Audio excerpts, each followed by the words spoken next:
طبيعيين عضويين. أول واحد اسمه اللي هو المورنزي. المورنزي بيفيد بالهضم، يحسن الهضم، يعدل المزاج، وأيضا بيزيد الروقان.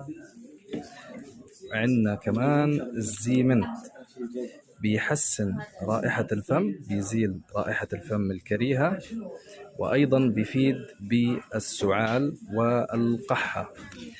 اثنيناتهم مفيدين جدا للي بدهم يقلعوا عن التدخين.